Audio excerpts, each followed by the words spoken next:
Radio का आविष्कार, Markovnikov की क्रांतिकारी खोज। पहली बार आवाज ने ली।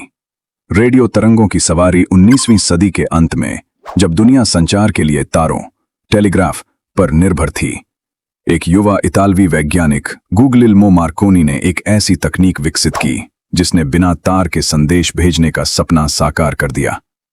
ये तकनीक आज रेडियो के नाम से जानी जाती है। क्या आप जानते हैं?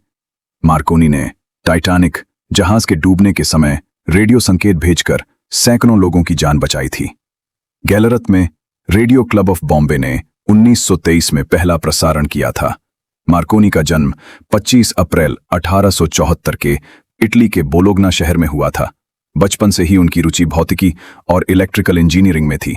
उन्होंने हेनरिक हर्ट्ज के प्रयोगों से प्रेरणा ली, जिन्होंने रेडियो तरंगों, विद्युत चुंबकीय तरंगों की खोज की थी।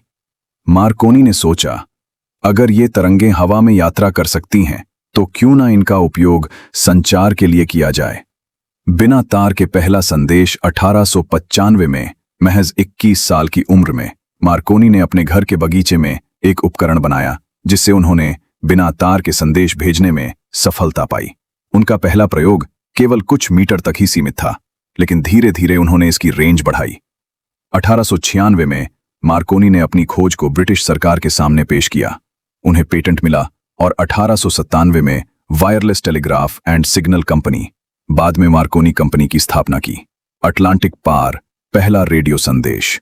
मार्कोनी का सबसे बड़ा प्रयोग 12 दिसंबर 1901 को हुआ, जब उन्होंने इंग्लैंड से अमेरिका तक बिना तार के संदेश भेजा। यह ऐतिहासिक संदेश था मोर्स कोड में। यह साबित कर दिया कि रेडियो तरंगें पृथ्वी की वक्रता को भेद कर भी यात्रा कर सकती हैं। रेडियो का विकास और विश्व युद्ध में भूमिका। प्रथम विश्व युद्ध 1914-1918 के दौरान रेडियो ने सेनाओं के लिए संचार का महत्वपूर्ण माध्यम बनाया। 1920 के दशक में पहले रेडियो स्टेशनों ने मनोरंजन और समाचार प्रसारण शुरू किया। नोबेल पुरस्कार और विरासत। 1909 में मार्कोनी को रेडियो के आविष्कार के लिए नोबेल पुरस्कार से सम्मानित किया गया। उनकी खोज ने आधुनिक वायरलेस संचार, टेलीविजन, मोबाइल फोन और यहां तक कि वाईफाई तक का मार्ग प्रशस्त किया। भारत में रेडियो का आगमन।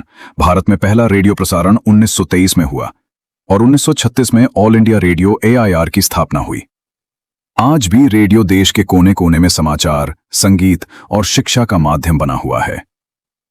निष्कर्ष: मार्कोनी की ये खोज मानव इतिहास की सबसे बड़ी तकनीकी क्रांतियों में से एक थी। आज हम जो भी वायरलेस तकनीक का उपयोग करते हैं, उसकी नींव मार्कोनी ने ही रखी थी। रेडियो ने दुनिया को जोड़कर एक नए युग की शुरुआत की।